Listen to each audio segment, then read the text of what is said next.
Hey, deep divers.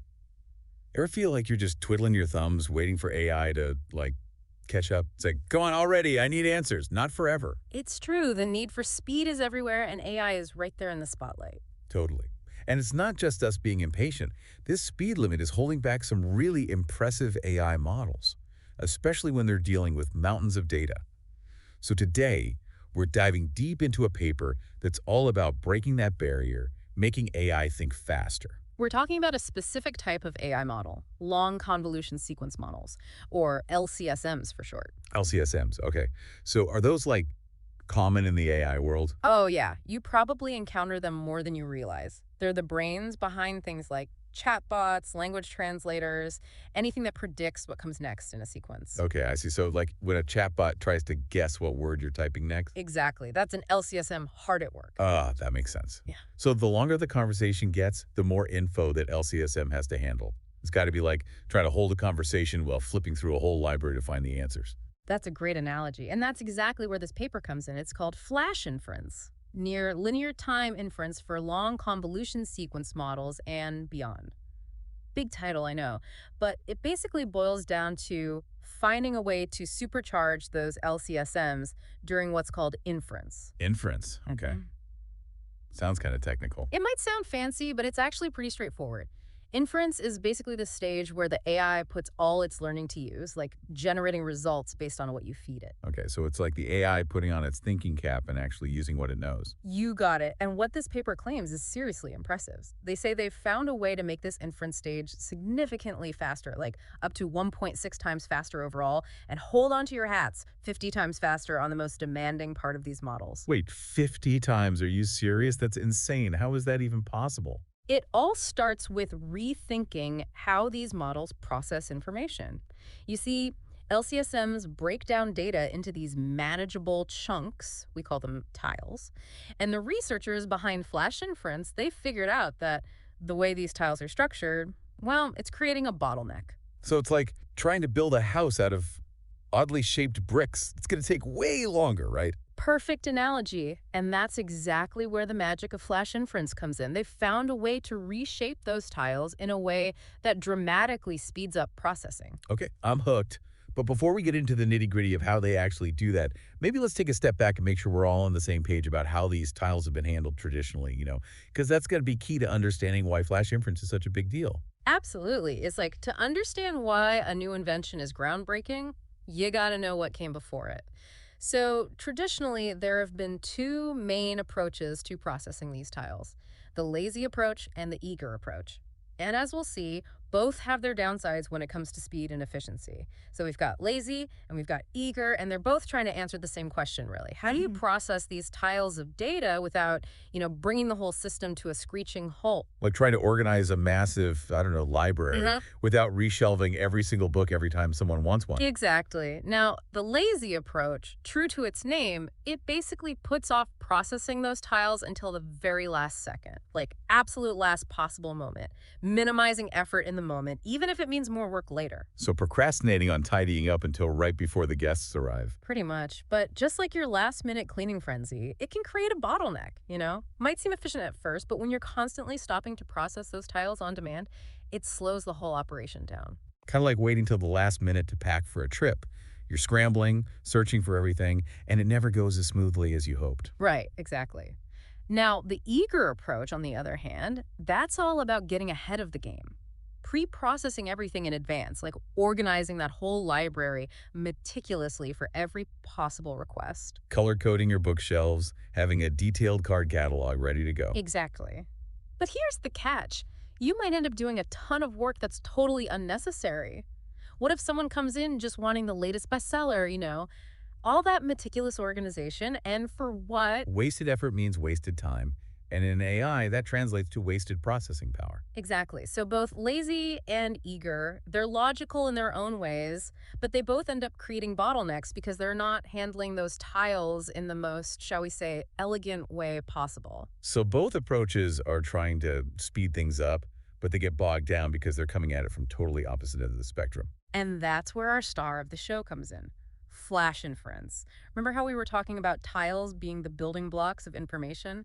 Well, Flash Inference comes along and completely revolutionizes the shape of those blocks. So instead of those awkward rectangular bricks, we're talking, what, squares now? Not exactly squares, but you're on the right track.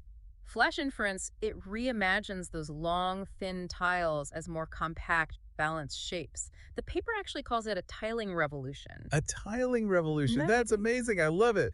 But why is this shape change such a big deal? It's just a shape, right? Think about it. Remember our analogy about tiling a floor. Right, right. Long, thin tiles, total pane, square tiles, much faster, more efficient. Got it. Same principle here. Those long, thin tiles from the lazy and eager approaches, they cause all sorts of inefficiencies, like trying to fit together puzzle pieces that don't quite match. But with these more balanced tiles that Flash Inference uses, everything just slots together much more smoothly. It's like finding that perfect Tetris piece that clears multiple lines at once. Ah, I like that. And this seemingly small change, it has huge implications for speed and efficiency. But it's not just about the shape itself. This new tile structure, it unlocks this whole other level of parallelism in processing. Hold on, parallelism. You're going to have to break that one down for me. Okay, imagine we're back to building that house, but this time we've got multiple workers who can all lay bricks at the same time, right? With those long, thin tiles, they'd be bumping into each other constantly. Yeah, total construction site chaos. Exactly. But with these more compact, balanced tiles, those workers can lay bricks way faster because they're not limited by the awkward shape of the materials. It's the same with Flash Inference. By changing the tile shape, it lets the AI model process multiple chunks of data at the same time, and that boosts speed significantly. So instead of one worker painstakingly placing each brick, you've got a whole team working in sync. No wonder things are moving faster. You got it. And the best part is, this isn't just theoretical, you know. The researchers behind Flash Inference, they actually tested this out, and the results are pretty mind-blowing. Okay, I got to ask, how much faster are we talking here? In the real world? Give me some numbers. Well, in their tests, they used Flash Inference with a real-world AI model called Hyena. It's a type of LCSM, like we've been talking about. And get this. They saw speed improvements of up to 50 times on the most computationally demanding part of the model. 50 times? Okay, now that's impressive. It's huge. And remember, that's on top of the overall speed improvement of up to 1.6 times faster. We're talking a massive leap forward here. But there's another hurdle they had to clear, something that often throws a wrench into things when you're dealing with real-world data. Okay, what's the catch? There's always a catch, right? Well, sometimes those tiles, those chunks of data, they need to be adjusted on the fly based on the information that's coming in. Like, imagine you're tiling a floor, but suddenly the shape of the room starts changing around you. So you can't always use the same size and shape tile. You got to adapt to what you're working with. Yeah. Exactly. And this is where things get tricky. These data-dependent filters, as they're called, they can really throw a wrench into things, even with Flash Inference. So how do they solve that? Do they find a way to make Flash Inference, like, adapt to those changing data needs? They did. They came up with this really clever technique inspired by something called relaxed polynomial interpolation. Okay, I'm not even going to pretend I understand the ins and outs of relaxed polynomial interpolation. But I think I get the gist. They basically found a way to make Flash Inference flexible enough to handle those situations where the tile size needs to change on the fly. Exactly. They found a way to maintain that speed and efficiency even when the data gets a little messy, a little unpredictable. That's some seriously impressive problem solving. It's like they thought of everything. But this all begs the questions, so what? Like, okay, we can make AI faster, that's cool. But what does that actually mean for, for me, for the average person using AI? That's the big question, isn't it? What does it all mean? And it's a question with some really, really fascinating answers. But I think we need to let those answers breathe a little, give them the space to really sink in. Okay, you're killing me with the suspense here. I get it.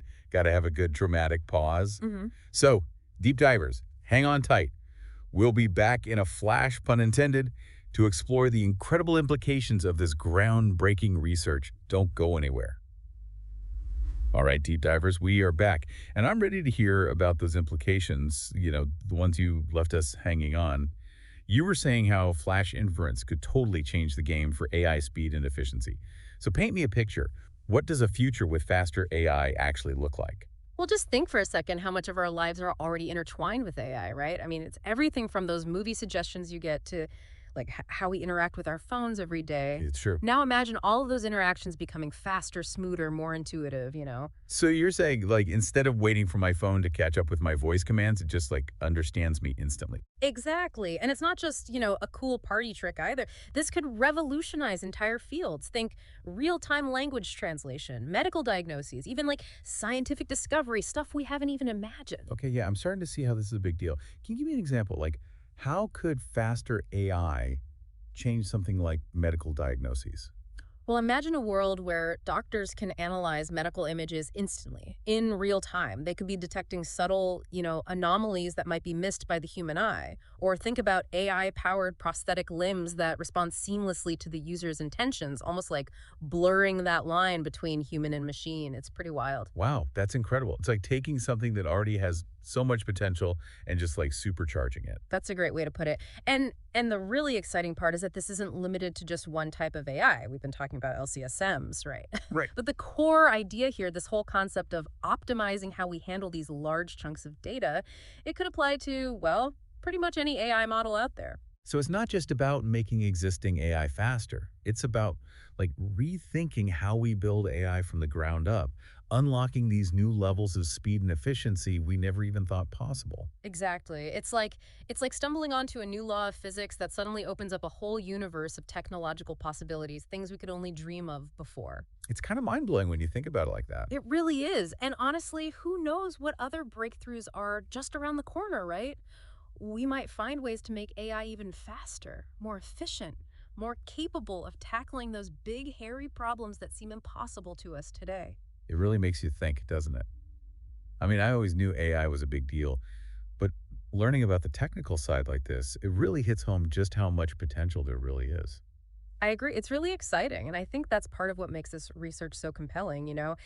It's not about making small tweaks here and there. It's about challenging what we thought we knew about AI and pushing those boundaries as far as they can go. It's like that moment when you realize, hey, the world is a much bigger and more complex place than you ever imagined. I like that. That's a great way to put it. Well, deep divers, I don't know about you, but I am feeling that AI buzz. It's amazing to think something as simple as rethinking those tiles, those little chunks of data, it could change everything. Who knows what the future holds for AI, but one thing's for sure, it's going to be a wild ride. Until next time, happy learning, everyone.